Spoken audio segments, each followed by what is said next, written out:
This thing is going to sound insane. No motor in the engine bay. Life of a Subaru. We got a front bumper for the BRZ. And we're back. What is going on, guys? So last time you guys saw this car, we just converted this thing to rear wheel drive, which is awesome. We're making big progress on it, but we weren't able to quite drive it just yet because this thing needs an alignment terribly, and also it needs a tune. You guys probably already know I have catless downpipe and air intake and all that good stuff, but I'm not tuned for it just yet. That's why this car hasn't been driven in like over a month. I finally got a tune day set. I only have to wait about 2 more weeks until tune day, which is sweet. I also got a base map sent out to me so I can drive the car safely. The tuner that's going to be tuning this car sent me out a little base map so I can drive the car for the time being, and I can just figure out if anything's wrong with it, and I can make sure everything is good to go. So it's awesome that we're finally going to be able to drive this car out in the street. I'm super excited for that, but your boy here forgot his laptop at home. So since I forgot my laptop at home, we can't put the base map onto the car today, which sucks, but it's all right because we have to do a few things to this car to get it ready for the road. So today we're gonna be getting this car all dialed in together, get all the grunt work done on this car, so that way tomorrow we can come back with the base map and get this thing running so that we can drive the Rear Wheel Drive STI for the first time. And when I say first drive, I mean first official drive. Yeah, we did drive this thing around the complex, but we didn't actually get to step on it. I think I only went into like second gear, 15 miles an hour. I did not go fast at all. I drove this thing a ton when it was 4-wheel drive, and I felt what the 4-wheel drive felt like, but I'm curious to see how the rear wheel drive is gonna feel. Also, I'm excited to do a burnout. Like I said, it's been over a month that this car has just been sitting here, just in the shop. I haven't really driven it because I don't want this thing blowing up on me, but I'm so excited to finally drive this thing again. So the first order of business for today is to get this alignment dialed in. I'm not really gonna be worrying too much about camber, but this thing is towed in, I believe. I don't know if you guys can tell through the camera or not, but this wheel is pretty straight. And then you go over to this side, and then this wheel is turned slightly out. It is a very slight toe, but I don't want to just chew this tire up while I'm driving, so we're gonna go ahead and fix the alignment just a little bit. This isn't gonna be the official alignment. I definitely am gonna go to an actual alignment shop and get an official alignment done, but just for the time being, I don't want this thing just chewing up the tire while I'm driving on the highway. I already know in like the next 2 weeks, I'm gonna put at minimum 1,000 miles on this car because I wanna make sure this thing isn't gonna break down on me or leak on the dyno or any of that stuff, so we're gonna make sure that everything is good to go before we head onto the dyno.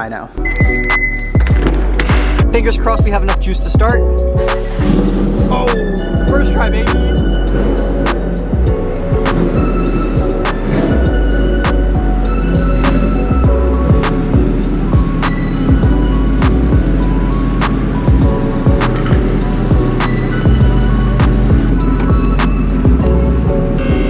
Alright, so there you go. You guys can see it just a little bit better while it's in the air. You can see that this is slightly turned inwards. Like, it's really hard to see, but it's slightly just turned inwards like that. And then this wheel right here is just very slightly turned outward. But the problem is the steering wheel is perfectly straight right now. So we kind of have to just move everything back and kind of straighten it out. Once I have fitment dialed in, I'm gonna get an actual alignment. This is just a very temporary solution just so I just don't eat up my tires and it's not like annoying to drive. A quick eye alignment isn't gonna do too much harm. Also, I really don't care about these tires, so I'm not really too worried about the alignment just at the moment. Right now, I just need the car to be able to run. Well, technically it does run right now, but it doesn't really run in a straight line. I need it to run in a straight line, so that's what we're doing. After we get the alignment done, we have a few goodies to put in the car. Some things that I have been waiting forever, dude. I have wanted an HKS blow-off valve for the longest time, and I finally got one for my STI, which is gonna be sick. This thing is going to sound insane, man. We got an HKS blow-off valve. I got a little donut gasket to fix the exhaust leak that we were hearing the other day when we did the rear wheel drive swap. And then we also have a Grimspeed boost controller. I think we also have a few more things that we have to put on the car before it's ready for the road. So in order to straighten out the wheels, it's actually not all that hard. And every car is pretty much give or take the same. So when you go on the inside of the wheel well, you have a tie rod. Sometimes the tie rod is in the front, sometimes it's in the back. In my case, it's in the front. So we basically have to extend outward. So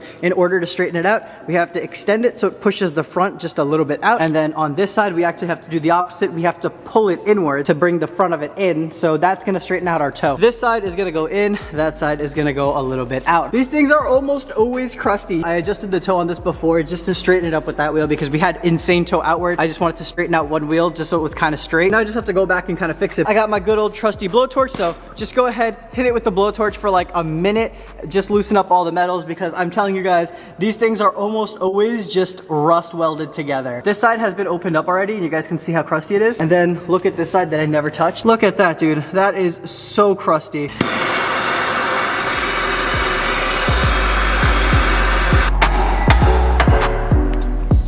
Okay, there we go. We got it loose, baby. I'm not gonna touch that because it's probably on fire. Now that we have this loose, we can actually twist the tie rod itself.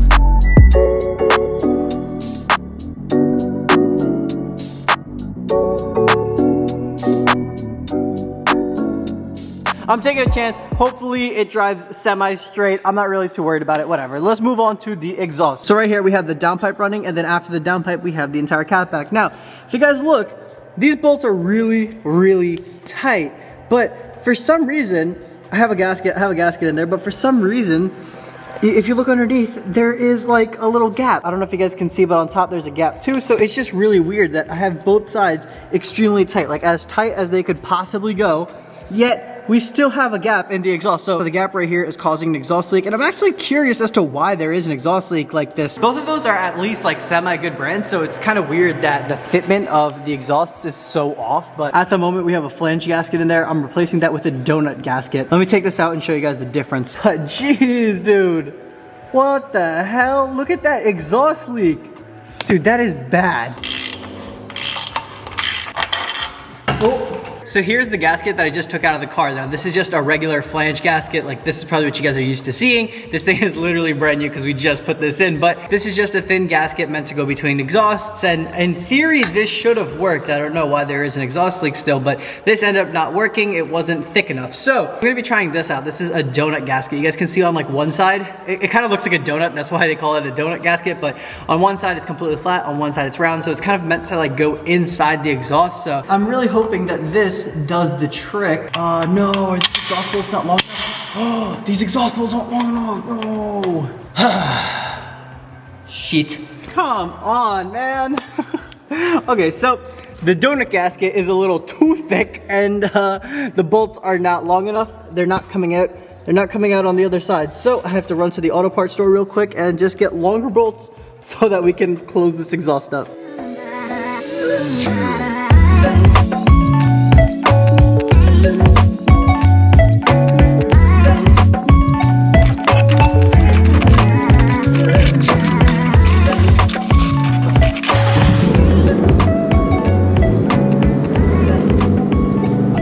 But I think the exhaust leak might be gone. It sounds a little bit quieter. Even though it sounds loud as hell, it still sounds a little bit quieter. I'm assuming we fixed the exhaust leak. Let's go. Alright. Woo-hoo-hoo! God damn! Sometimes I start to think that this car just might be a little bit too loud, but then when I'm driving it, that thought doesn't even enter my mind because it's just so fun. Now that we got the alignment situation kind of figured out, and we also fixed the exhaust leak, now it's time to jump into the fun stuff for today, which is the, where'd it go?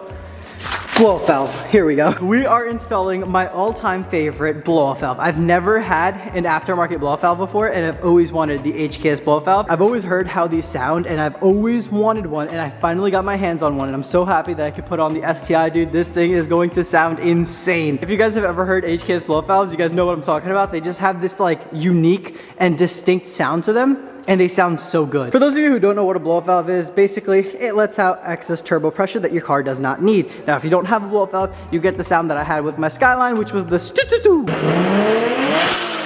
This is the most unscientific way of kind of explaining it, but basically if you have a blow-off valve, your car usually goes wah, psh. And if you don't have a blow-off valve, your car usually goes wah, stu-tu-tu-tu. So I had the stu-tu-tu sound on the Skyline, and it was cool and everything, but obviously you guys saw that, it ended up breaking the turbo. So it's obviously terrible for your turbo, and I want this STI turbo to last a little bit longer than a month, so we are going the proper route. We are throwing a blow-off valve in there, and yes, my tuner is sending me a base map for this blow-off valve. So even though it's non-recirculating, we should be good to go.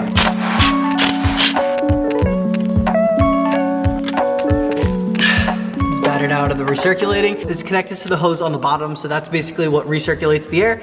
And then we have a vacuum line right here, which we're just gonna twist off. So So here is the stock blow valve, and then here is the HKS one. They're pretty similar. But you know, obviously the HKS one just looks a little bit better. You guys can see that this has a recirculating option. This doesn't. Well, this actually does come with the recirculating option, but with the recirculating option, it doesn't really sound as good. So obviously we're not going that route. We're not going the recirculating route. This is the recirculating hose. We're just gonna need to block it off, and I already actually bought a blocker. Whereas here it is, the block off plate.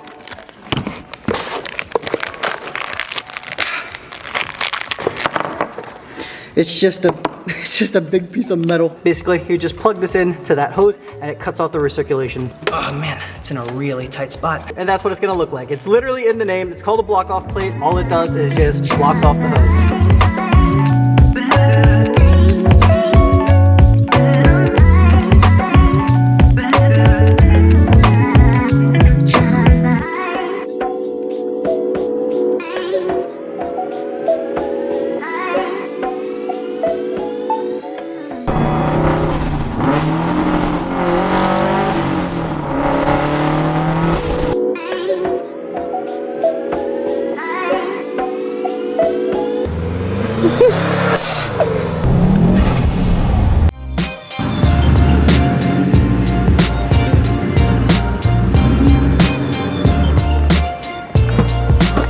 The BRZ isn't even running yet, but we got some new parts for it, boys.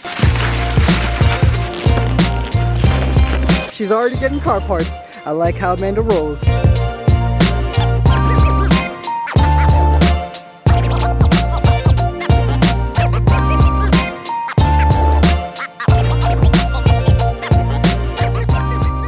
Seeing a grill and seeing some fog light deletes probably gives away what's in this big package, but if you guys haven't guessed yet, we got a front bumper for the BRZ. You guys are probably thinking, what do you need a front bumper for? You got a perfectly good front bumper right here. Yes, we do have a perfectly good front bumper right there, but we have an even better front bumper in this package. Just watch.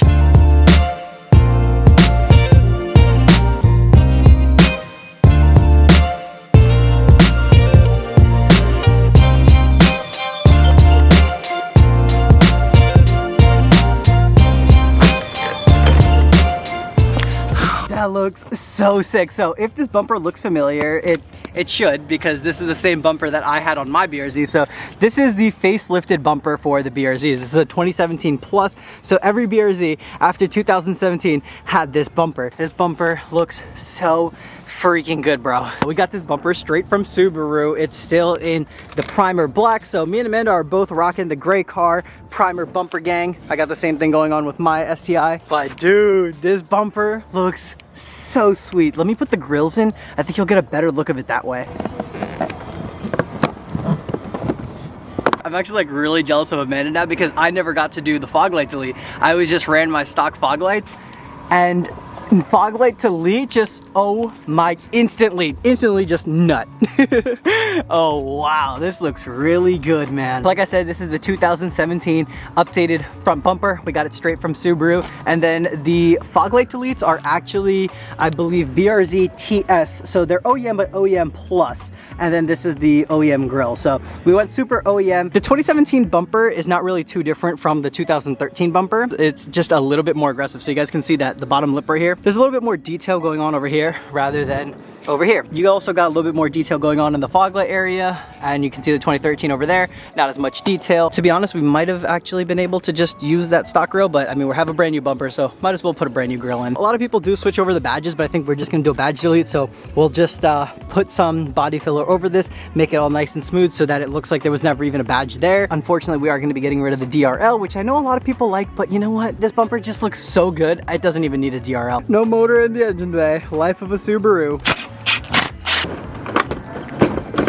So here's a side-by-side comparison of both the bumpers. Here is the original bumper, and then here is the facelifted bumper. You can see that they're pretty similar. Oh my god, don't mind it being like 10 feet off the ground, but oh, that looks so much better. That is an upgrade for sure. Next order of business is back to the STI. So now we got the new blow-off valve in there looking all nice and pretty. We know it works, we know it's in there, so we're good to go over there. Now it's time to move on to the boost controller. We got an aftermarket boost controller for this thing. Now the reason why I got a boost controller for this is because currently I'm running a catless downpipe, and the catless downpipe I'm running isn't a divorced downpipe. So right now I do run the risk of having boost creep. Now I'm not gonna lie to you guys, I'm not entirely sure what boost creep is, so I can't really explain it all that well, so I'm not even gonna try to, but I know that I run the risk of having boost creep. What I was told is one of the ways I can avoid having boost creep is by installing a boost controller. So that is exactly what we have over here. We have a Grimspeed boost controller that we are gonna be throwing into the car. If you guys don't know what a boost controller is, it's literally just in the name. It controls your boost. So with this boost controller, we should be able to run higher boost, and we should also avoid boost creep.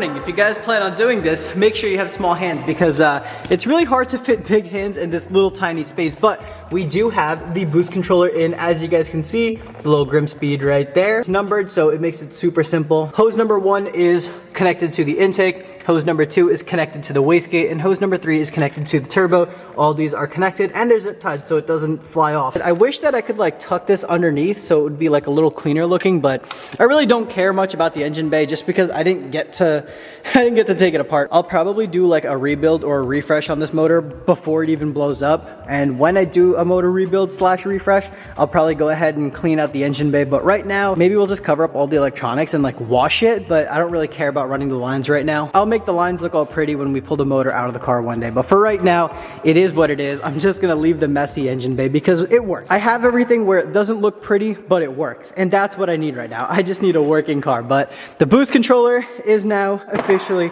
installed. Both the blow-off valve and the boost controller were both tuned on my base map for the car, so in order to put the base map on the car and have it running properly, I need to get both of those installed, and they are both officially installed. So that means that the car is just one step closer to being rolling on the road, which I am super excited for.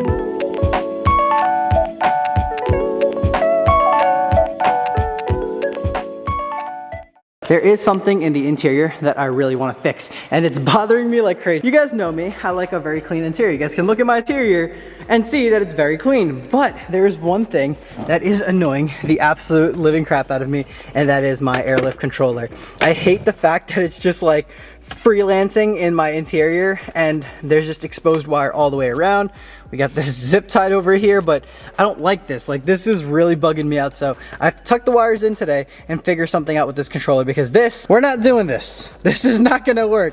It's not working for me. We're not doing this. We're doing something else. We gotta figure something else out today. This little cob holder is 3D printed and it goes into my defroster. So like, I'm like a sucker for something like that because it's just so cool that it kind of looks like OEM, but OEM plus, and it kind of mixes with the interior. I absolutely just love things like that. So I snagged this up from No Coast Engineering. This is an Airlift 3P controller holder, so it's specifically made for this car. Now, it doesn't fit the best. I talked to the owner of the company about this. He admitted that it really isn't the best fitting one, and he's gonna come out with a better version, but I'm just gonna try to make this fit. The measurements are kind of off, and it is gonna be sketchy. Like, I don't know how long it's gonna last, to be honest, but I'm hoping that it lasts just a little while. So it has little stands on the back of it, but when you use the stands that are on the back of it, this thing just fits a little bit too low, and the Airlift controller hits this cigarette lighter. There, you guys can see right there.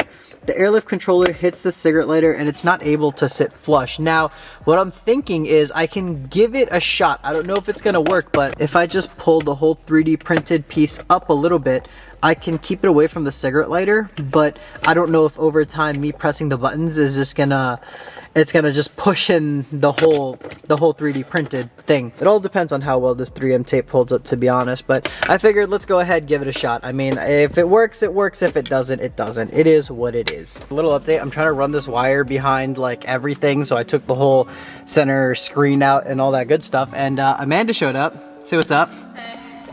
Amanda showed up, and she didn't even notice. She didn't even notice. You still don't know what I'm talking about? You still have no idea what I'm talking about? Okay, hold on. You just went in my back seat to go get your header. You didn't notice anything in my back seat? No. Okay, well, here, follow me. Follow me, follow me. Don't get too mad at me. Don't get mad, all right? Don't get mad. I didn't buy anything. Okay. It's what you bought. Oh, let me see. I put it on. Yeah, I put it on. You put my bumper on? Yeah, I did. Oh, that looks so sick. Right? Doesn't it look so much? You can't really see it all that well because like it's like 5 feet off the ground, so it looks really weird. No, I didn't scratch it. That's how it came. Yeah, that's how it came. It looks fire though, right? Yeah, I was telling the boys, I was like, yo, she's gonna be so mad at me. She told me not even to open it, and I threw it on the car. So yeah, you didn't get to open it or unbox it or anything, but at least you get to see it on the car. It's okay. All right, you like it? I love it. All right, bet. Good cop, good cop. Good cop. Oh yeah, fire cop, fire cop. It looks so much better. That looks so good. Now we just gotta fix the headlights. Yeah. We're gonna have the airlift controller sitting like this inside the cubby, so I need to turn this clockwise, the buttons. So right now they're going side to side. We need them to go up and down. So there's 2 screws right on the back of the controller. You just pop both of these screws out. Oh, this is not the screwdriver that's gonna work. Hold on. You just pop these little screws out. The controller originally was sitting like this. We popped out the screws, and now literally just take the buttons, turn them clockwise, and then boom. Now we have a sideways controller. Pretty cool, right? Ooh, that's pretty cool. So it's gonna pop out a little bit, but it's not hitting the cigarette lighter. 3M tape is off. So now it's like, this is the, like, I can't mess this up. This is it. I think it looks okay. I think it looks alright too. Not what you wanted, but... The reason why I'm a little disappointed is 1, because like obviously it's not gonna be as sturdy as I wanted it to be. 2, because look at that, dude. It doesn't really match up with like the lines of the center console that much. So it is what it is. You know, I'm not gonna complain too much about it. Check out this cockpit, dude. Let's just pretend real quick that I'm driving around, you know, just shifting gears. We got my cob right over there, nicely presented, just nicely integrated with the dashboard. And then down here, I have my airlift controller. Semi-nicely integrated. It does what it needs to do. I can just look at my pressures from right here. I really like how that's like right there. Yeah, I like that. It's sweet, right? It would be cool if it was on the screen though. It would be cool if it was on here, but it is what it is. I mean, I really like the controller here. It's like so like, it's far away, right? Like, it's not in the way of anything, and you don't see any wires. That's my favorite part. That's the best part about it. No wires being shown, and it looks almost integrated into the center console, just like the cob. Done with the interior for today. Let's go.